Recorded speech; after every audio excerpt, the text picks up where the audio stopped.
Olá, muito boa tarde, seja bem-vinda, seja muito bem-vindo. Está no ar o Pauta Aberta desta terça-feira, dia 24 de maio de 2022. Eu sou o Dilon Araújo, esse é seu noticiário da tarde aqui na TV Evangelizar. Obrigado pela sua companhia e vamos juntos agora com os destaques do nosso jornal de hoje. O valor de mercado da Petrobras despenca nesta terça-feira depois do anúncio de nova troca na presidência da maior petrolífera da América Latina. A demissão de José Mauro Ferreira Coelho, que ficou 40 dias no cargo, foi anunciada ontem à noite, em nota oficial. Ele foi o terceiro no comando da estatal durante o governo Bolsonaro. Prévia da inflação aponta desaceleração em maio, mas em um ano a alta acumulada passa de 12%, de acordo com os números divulgados hoje pelo IBGE. A guerra chega a 3 meses na Ucrânia, no momento considerado pelo Ministério da Defesa ucraniano como o de mais intensos ataques em solo europeu desde a Segunda Guerra Mundial. Em Moscou, o inimigo político do presidente Putin, Alexei Navalny, em audiência de apelação, ao invés de se defender, chamou Vladimir Putin de louco e afirmou que, baseado em mentiras, o presidente russo deu início a uma guerra estúpida contra a Ucrânia. Em Minas Gerais, de cara com esse gatão aí, ó. Uma onça parda decidiu se esconder no banheiro e pensa no susto do menino de apenas 9 anos que, quando abriu a porta, deu de cara com o felino, assustado assim. E o Pauta Aberta hoje também mostra para você o espetáculo assustador do vulcão Etna, na escuridão, que acaba de entrar em erupção na Itália. Fique ligadinho com a gente, o Pauta Aberta desta terça-feira já está no ar.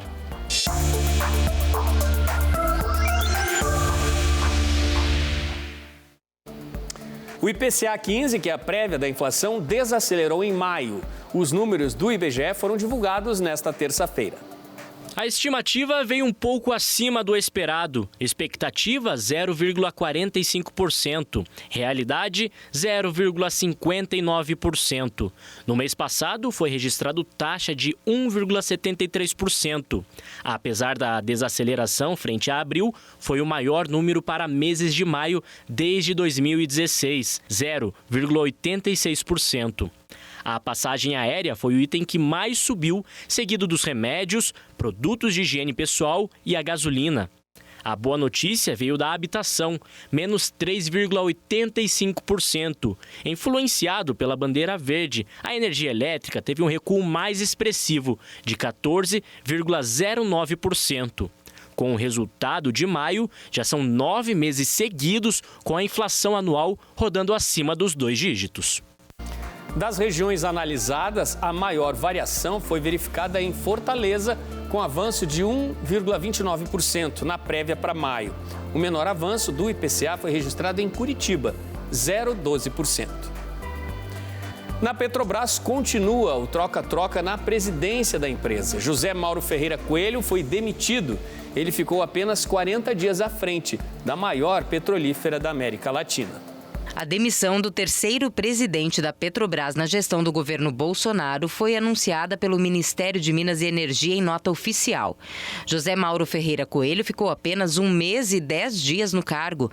Os outros 2 presidentes anteriores também foram demitidos. São eles Roberto Castelo Branco e Joaquim Silva e Luna.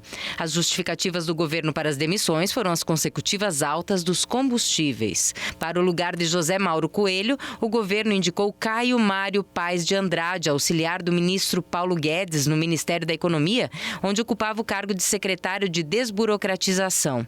Mas a indicação precisa ser aprovada pelo Conselho de Administração da Petrobras, no qual o governo tem maioria por ser o acionista majoritário da empresa. Pré-candidato à reeleição, Jair Bolsonaro cobrou de todos eles que os preços fossem contidos.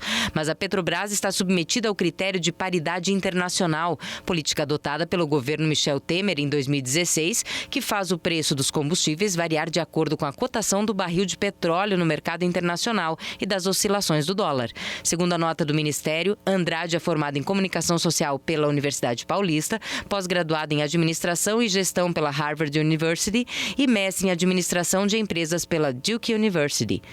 De acordo com a nota do Ministério de Minas e Energia, diversos fatores geopolíticos conhecidos por todos resultam em impactos não apenas sobre o preço da gasolina e do diesel, mas sobre todos os componentes energéticos.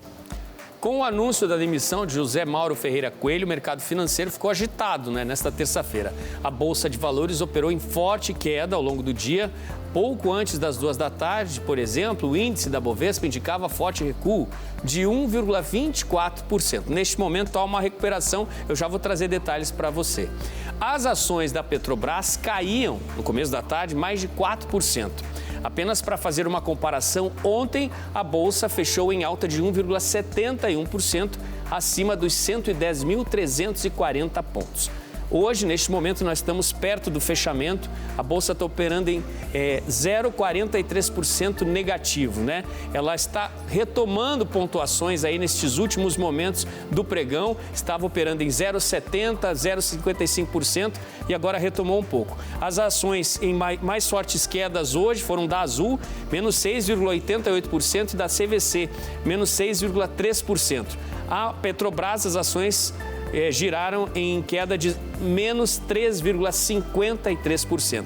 Maior alta do dia hoje no pregão foi PetroRio, com um avanço aí de 2,83%. E a Receita Federal abriu na manhã desta terça-feira as consultas ao primeiro lote de restituição do Imposto de Renda 2022, relativo ao ano base 2021. Confira. Ao todo, o primeiro lote deve atender 3.380.000 contribuintes. As restituições somam mais de 6 bilhões de reais e devem ser depositadas no dia 31 de maio. Também serão liberadas as consultas dos chamados lotes residuais de anos anteriores, ou seja, de contribuintes que caíram na malha fina, mas depois acertaram as contas com a Receita Federal. As apurações podem ser realizadas por meio da página na internet ou pelo aplicativo da Receita. Como nos anos anteriores, o primeiro lote do IR deve contemplar os contribuintes com prioridade legal, que são os idosos acima de 80 anos, contribuintes entre 60 e 79 anos de idade, cidadãos com deficiência física ou mental e pessoas cuja maior fonte de renda seja o magistério. De acordo com a Receita Federal, até ontem foram recebidas 25 milhões de declarações de imposto de renda de 2021, de um total de 34 milhões e 100 mil declarações esperadas para o ano. Vamos repetir o alerta, gente? Só falta uma semana, hein? Se você aí de casa está entre os atrasadinhos, fique atento. O prazo para entregar os documentos sem pagar multa vai até o dia 31 de maio, ou seja, é só uma semaninha para mais de 9 milhões de contribuintes, todos atrasadinhos aí. Hora de juntar arquivos, de prestar atenção nos detalhes para prestar contas aí com acerto aí para a Receita Federal. E o governo federal decidiu neste início de semana pela redução nas alíquotas do imposto de importação sobre produtos dos países do Mercosul. De acordo com o Ministério da Economia, o objetivo é reduzir os impactos decorrentes da pandemia e também da guerra que acontece entre Rússia e Ucrânia. Essa decisão se soma a outra de novembro do ano passado e deve trazer a redução no valor de mais de 6 mil produtos. A redução será de 10%, passa a valer no dia 1º de junho e vai vigorar até 31 de dezembro de 2023. Em 2021, o governo já tinha diminuído este imposto em 10%. A medida deve aliviar a alta no custo de vida da população e no custo de produção das empresas brasileiras. O caráter de urgência dessa medida ele está relacionado com o aumento da pressão inflacionária proveniente de um cenário global bastante adverso. Um cenário que já vinha causando perturbações nas cadeias de suprimentos internacionais com repercussões na inflação global em função da recuperação do pós-Covid e agora, mais recentemente, adquire contornos ainda mais preocupantes com a guerra entre Ucrânia e Rússia. Segundo a Secretaria de Comércio Exterior do Ministério da Economia, o governo vai deixar de arrecadar 3,7 bilhões de reais em impostos de importação. Apesar disso, os impactos positivos na economia brasileira até dezembro de 2023 devem superar os 533 bilhões de reais. Além de diminuir o nível geral de preços na economia, a redução do imposto de importação aproxima o nível tarifário brasileiro da média internacional e, em especial, dos países da Organização para a Cooperação e Desenvolvimento Econômico, a OCDE, reduzindo o custo Brasil. A gente tem trabalhado aqui em pelo menos duas grandes frentes. Uma na parte de consolidação fiscal, como melhorar o gasto público, como melhorar a despesa pública para fazer melhor uso dos impostos que as pessoas pagam ao governo, possamos utilizar isso porque a população mais precisa. Uma segunda frente tem sido a melhoria do ambiente de negócio. Precisamos destravar o setor privado, permitir que as empresas contratem, invistam, gerem empregos, gerem renda para a população. Vamos falar sobre saúde agora. O aumento no número de casos de coronavírus levou algumas cidades do Brasil a definir pela retomada da recomendação ou obrigação até do uso da máscara em ambientes fechados. Municípios em São Paulo, no Rio de Janeiro, em Minas e no Paraná já adotaram a medida. A lista inclui a capital paranaense, Curitiba e outras cidades do interior dos estados, como Londrina e Maringá, no Paraná, São Bernardo do Campo, em São Paulo, Poços de Caldas, em Minas Gerais e Canoas, no Rio Grande do Sul. Na tarde de ontem, órgãos de segurança epidemiológica de Santa Catarina emitiram uma nota reforçando o uso de máscaras após o alto número de internações de crianças e bebês. As crianças de até 5 anos de idade ainda não podem ser vacinadas contra a doença no Brasil. A maioria dos municípios emitiu decretos que obrigam ou recomendam o uso do item apenas em escolas. Outros incluíram também estabelecimentos de saúde, transporte escolar e público e restaurantes. De acordo com o último consórcio de veículos de imprensa sobre os números da Covid-19, a média de casos da doença teve um aumento de 23% em comparação com as últimas 2 semanas. São aproximadamente 18 mil casos por dia e o total de ocorrências no Brasil passa de 30 milhões. Não dá para descuidar, né? Quando se fala em Covid-19, nessa pandemia aí terrível, já são mais de 2 anos. A gente continua falando de saúde. Me conta uma coisa, você, quando precisa, quando está fazendo algum tratamento de saúde, sabe fazer uso consciente dos antibióticos? Compra um medicamento com receita médica? Usa a dosagem correta?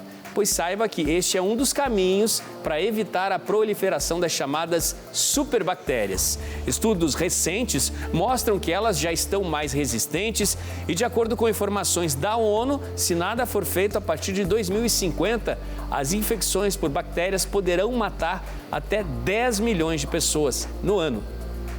Na comissão de controle. As superbactérias resistentes aos medicamentos já não são uma preocupação exclusiva dos hospitais. O perigo está mais perto do que imaginamos. É o que mostra um estudo apresentado no Congresso Europeu de Microbiologia em Lisboa.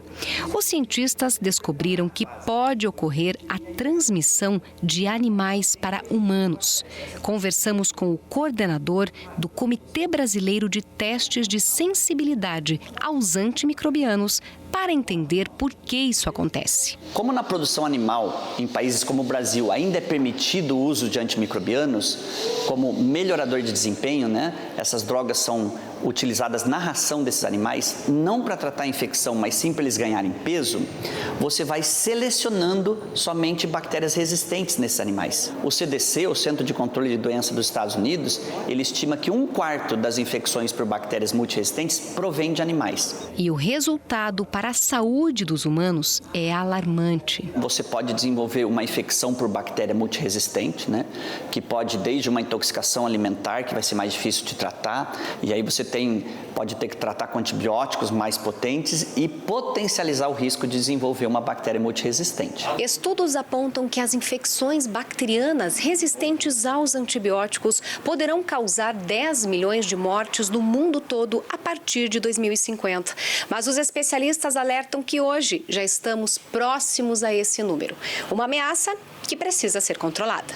Uma das formas é o uso consciente dos antibióticos. O presidente do Sindicato das Farmácias do Paraná explica que a exigência da receita médica, que é lei desde 2010, diminuiu o problema, mas a utilização incorreta ainda persiste. A medicação ela tem que ser dada até terminar a caixinha, até terminar o tratamento indicado pelo médico, né? Se ele não tomar direito, o que vai acontecer? Daqui a alguns dias ele vai ter novamente exatamente o mesmo quadro, tá? Daí ele vai querer tomar aquela medicação, ele vai estar resistente. A Ana Carolina já tem esse cuidado. Trouxe o filho para tomar uma injeção de antibiótico, mas só depois de tentar outro tratamento. Durante uma semana, via oral, mas é muito difícil para ele tomar também, ele gospe tudo. Então, depois de uma semana, como não teve resultado, a gente veio para o antibiótico de injeção, infelizmente, né? É bom, mas é ruim, né? Porque ele sofre, mas é mais rápido. Já quanto aos animais, os produtores rurais precisam buscar outras alternativas. O próprio Ministério da Agricultura tem liberado portarias, né, instruções normativas, técnicas, procurando orientar os produtores a quais antibióticos utilizar. Então, seguir essas normas, essas instruções técnicas é um primeiro passo. O segundo é buscar componentes alternativos aos antimicrobianos. São os chamados pré-bióticos e outras substâncias naturais, né, que não são tão potentes quanto os antimicrobianos e que não vão selecionar somente bactérias multiresistentes. Veja no próximo bloco as imagens impressionantes do Monte Etna, que entrou em erupção na Itália.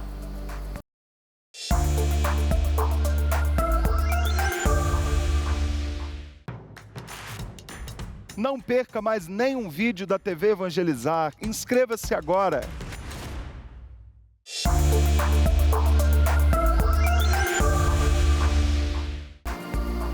Pauta Aberta está de volta para este segundo bloco. Falamos ao vivo para todo o país, são 5 da tarde agora. A você aí do outro lado que está sempre com a gente, muito obrigado pela sua companhia. Vamos de notícias internacionais. Agora a guerra na Ucrânia está completando 3 meses hoje e as denúncias que chegam ao mundo apontam um massacre que estaria acontecendo no leste do país. Os ataques russos no leste da Ucrânia estão a cada dia mais intensos. Não há trégua. Essas são informações levantadas pela inteligência britânica e foram divulgadas pelo Ministério da Defesa do Reino Unido. A marcha russa tem o claro objetivo de tomar 3 das principais cidades em Luhansk, Severodonetsk, Rubizhny e Lysychansk, onde hoje há o mais expressivo foco de resistência, onde está também parte da estratégica bacia de mineração do Donbass. Com organização, estratégia e máquinas avançadas entregues pelos Estados Unidos e países da Europa, as forças ucranianas conseguiram afastar os russos dos arredores da capital Kiev e de Kharkiv. Mas reconhecem as dificuldades no leste. O presidente Zelensky já antecipou que as próximas semanas serão as mais duras na região. De acordo com autoridades locais, os bombardeios a Severodonetsk já provocaram o caos e atingem inclusive o centro da cidade. Neste momento, não há chance de fazer a retirada em segurança dos civis que ainda estão por lá. São 15 mil moradores que hoje seguem escondidos em abrigos subterrâneos na cidade. O apelo da Ucrânia, inclusive feito no Fórum Econômico de Davos pelo presidente Zelensky, é por mais armas, que possam ser fornecidas pelos aliados. Zelensky já havia afirmado que aproximadamente 100 ucranianos morrem todos os dias em consequência dos ataques que não cessam na região do Donbass. Do outro lado da fronteira, em Moscou, numa audiência de apelação solicitada pelo líder da oposição, Alexei Navalny, que está preso, condenado a 9 anos, ao invés de se defender, ele apresentou as mais pesadas acusações ao presidente russo. Afirmou que Vladimir Putin é um louco, que deu início a uma guerra estúpida com base em mentiras.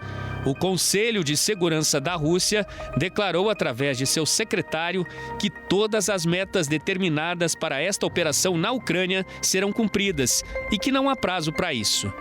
Na Ucrânia, o ministro da Defesa, Dmytro Kuleba, já define o avanço russo na região do Donbass como o mais intenso ataque em solo europeu desde a Segunda Guerra Mundial. São mortes que se somam nesta tragédia ucraniana. Apenas em Mariupol, tomada depois de meses de confrontos, estimativas apontam que ao menos 20 mil pessoas, entre civis e militares, morreram. E as consequências de tudo isso, depois de 3 meses de guerra, além das milhares de vidas perdidas, são a disparada dos preços dos combustíveis no mercado internacional e mudanças no mapa de segurança da Europa, com a possível e encaminhada adesão de Finlândia e Suécia à OTAN. De acordo com informações da ONU, ao menos 6 milhões de pessoas já deixaram a Ucrânia em guerra. Outras 8 milhões de pessoas, mesmo sem deixar o país, foram obrigadas a sair das casas onde moravam para fugir dos horrores dessa guerra. A gente continua com notícias internacionais, isso porque, numa pequena província da Sicília, na Itália, neste início de semana, os moradores puderam contemplar ao vivo e de perto as imagens chocantes que você vai ver agora, provocadas pela erupção do vulcão Etna. Com 3.000 metros de altitude, o Etna é o vulcão ativo mais alto da Europa e proporciona imagens impressionantes. Olha só. Nas imagens filmadas pelo Etna Walk, a partir do Observatório Vulcânico de Pisi de Neri, a cerca de 2,8 km do vulcão ativo mais alto da Europa, dá para ver a lava vermelha descendo pela montanha durante a noite. O espetáculo do vulcão foi o segundo ato de uma primeira apresentação realizada na última sexta-feira. Na imagem, o Etna aparece cuspindo lava incandescente em meio a mais uma de suas erupções. A ação durou quase 12 horas entre o pôr do sol e o amanhecer de Sicília. O Monte Etna tem cerca de 3.000 metros de altura e uma circunferência de 140 quilômetros e registrou a sua primeira erupção deste ano em fevereiro. Na época, o vulcão expeliu lava por poucas horas, mas projetou uma nuvem de fumaça e cinzas vulcânicas que chegou a atingir 8 quilômetros de altura. O Etna é um dos vulcões mais ativos do mundo e está em constante erupção. Ocasionalmente, o Etna pode ser bastante destrutivo, mas, normalmente, as erupções não oferecem grande risco à população que vive próxima a ele. A última grande erupção ocorreu em 1992. Acredita-se que o vulcão tem o mais longo registro de erupções do mundo e a primeira de que se tem notícia foi em 425 a.C. É um espetáculo impressionante e assustador, do vulcão Etna na ilha da Sicília, na Itália. Agora eu tenho um convite para você. Venha junto com a TV Evangelizar, a Peregrina Brasil, o Padre Rogério de Mello e o diácono Luizinho da Missão Pazio Domini conhecer as grandes basílicas europeias na Itália e também na França. Vão ser 16 dias de espiritualidade e imersão na Bíblia, visitando os lugares das aparições de Nossa Senhora, nas histórias dos santos e na cultura destes dois países. Você vai conhecer Roma, onde os apóstolos Pedro e Paulo foram martirizados, o Vaticano, San Giovanni Rotondo, a terra do Padre Pio, e a gruta onde São Miguel Arcanjo apareceu. A cidade de Lanciano, onde encontra-se o milagre eucarístico.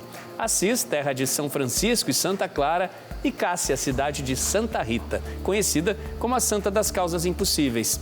Vai visitar Pádua, onde está Santo Antônio, e seguirá para Veneza para conhecer a Basílica de São Marcos, onde estão os restos mortais do apóstolo e evangelista Marcos. Depois, vai a Paris visitar o Santuário da Medalha Milagrosa de Nossa Senhora das Graças, a Torre Eiffel e a Igreja de Sacré-Cœur. Peregrinar nos faz entender melhor as Sagradas Escrituras, afinal, somos todos peregrinos. Peregrinar também é evangelizar, e evangelizar é preciso. Peregrina Brasil e TV Evangelizar, realizar o seu sonho é a nossa missão. Os produtos orgânicos têm ganhado cada vez mais espaço nas prateleiras dos mercados e na dieta e rotina dos brasileiros. Reflexo disso é o crescimento de 450% de produtos orgânicos cadastrados, cadastrados pelo Ministério da Agricultura nos últimos 12 anos. Só em fevereiro, agora, mais de 26 mil produtores foram responsáveis por trazer alimentos mais saudáveis e sem agrotóxicos até a nossa mesa. Agora, uma campanha foi lançada para dar ainda mais destaque a esta fatia saborosa, saudável e importante da nossa agricultura. Na prateleira de orgânicos, a Ernida escolhe com cuidado as frutas da semana. Ela conta que há mais de 30 anos só leva para casa produtos livres de agrotóxico e de adubos químicos. O sabor é diferente e o benefício, né? Os orgânicos têm ganhado cada vez mais espaço na mesa dos brasileiros. Se você não puder comprar tudo orgânico, compre uma coisa ou outra, vai fazendo essa transição e você vai sentir uma diferença. Incentivar o consumo e informar a população sobre os produtos orgânicos e seus benefícios é o que pretende a campanha anual de promoção do produto orgânico do Ministério da Agricultura. O governo pretende mostrar como é feita a fiscalização e controle para garantir a qualidade e como os consumidores podem identificar os orgânicos nos mercados. Todo o diferencial das nossas normas que trazem mais inclusão e que abraçam, né, a produção da agricultura familiar, os sistemas participativos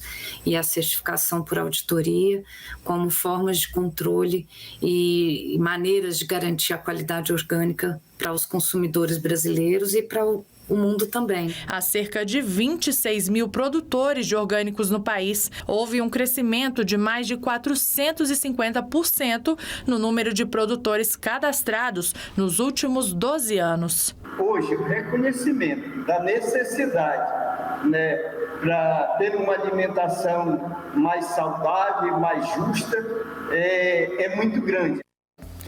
E um dos maiores festivais de música religiosa do país vai começar. Vai ser a 2ª edição do VEM. E você vem? As inscrições já estão abertas, olha só. E atenção, já estão abertas para todo o Brasil as inscrições para o reality show de música católica VEM 2022, que é o Festival de Voz, Evangelização e Música. Um dos mais importantes festivais nacionais de música religiosa da TV brasileira, vai revelar vozes e composições católicas de artistas dos vários cantos do país. Além de incentivar compositores de norte a sul do Brasil, o festival é uma oportunidade de artistas receberem o apoio de renomados músicos do segmento e ganharem visibilidade em rede nacional.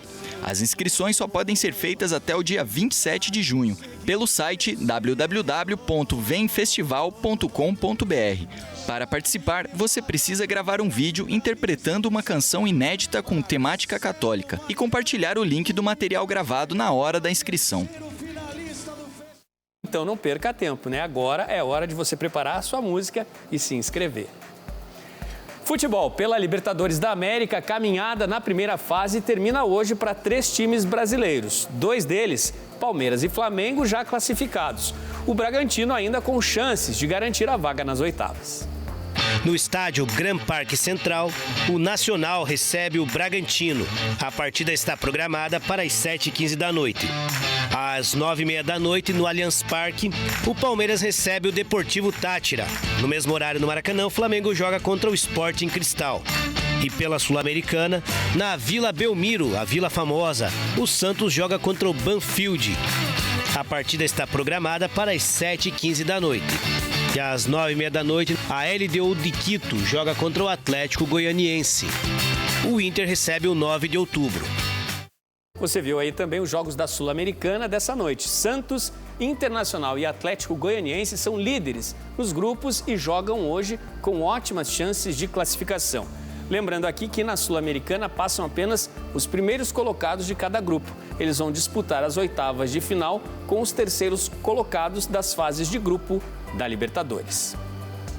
E em Minas Gerais, um felino daqueles de assustar resolveu aparecer.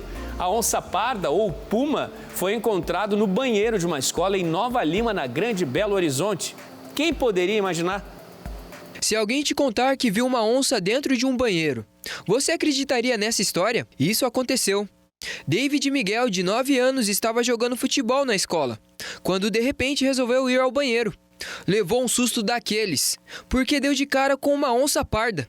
O felino entrou na escola sem ninguém ter visto e ficou preso no banheiro. David saiu correndo e foi direto contar ao pai, que também participava do futebol. E não ia ser diferente, o susto foi grande, e o pai foi na hora dar uma olhada. Quando viu o animal, chamou os bombeiros, a guarda municipal e a polícia militar. Foram 2 horas para conseguir capturar o animal, com dardos tranquilizantes. Depois de ver que a onça parda estava bem, ela foi solta em seu habitat natural. Ufa, que susto, hein? Um susto daqueles, hein? Os especialistas explicam que o que nós ouvimos, né, muitas vezes, com o passar do tempo e o crescimento das cidades, as áreas de vegetação nativa perdem espaço e, com isso, muitos animais procuram algum ponto de refúgio.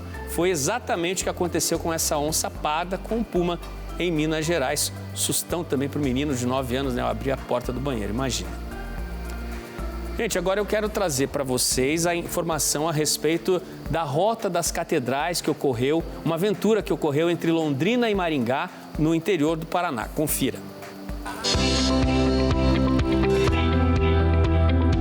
Domingo, 7 da manhã, 9 graus, 120 quilômetros. Nenhuma dessas condições intimidou os 1.200 ciclistas que se inscreveram para a 4ª edição da Rota das Catedrais. Um trajeto que começa na Catedral Metropolitana de Londrina e termina na Metropolitana de Maringá. Atletas e amadores do Paraná, de São Paulo, Mato Grosso do Sul, Santa Catarina e até do Maranhão, unidos pelo desejo de viver emoções e superação. A experiência é top demais. O cara tem que ter força de vontade para poder chegar, que é bem pesado. No trajeto, paisagens e capelas que ajudam a contar a história da colonização do norte e noroeste paranaense. 90 quilômetros do trajeto foi assim, em estrada rural. Os ciclistas enfrentaram as pedras, descidas e subidas de tirar o fôlego. Mas é justamente poder superar cada um desses obstáculos que faz toda a aventura valer a pena.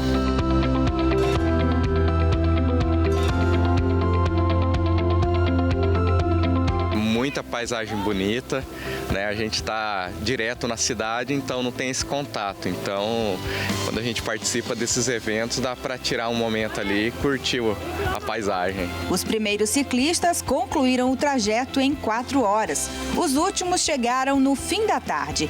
Mas o evento não é sobre quem ganha ou quem perde. É sobre se desafiar e descobrir que é capaz de superar os próprios limites. Tenho 7 parafusos no braço, 5 na perna e graças a Deus estou aí faz 1 ano e meio e estou fazendo a primeira experiência. Para mim está sendo maravilhoso.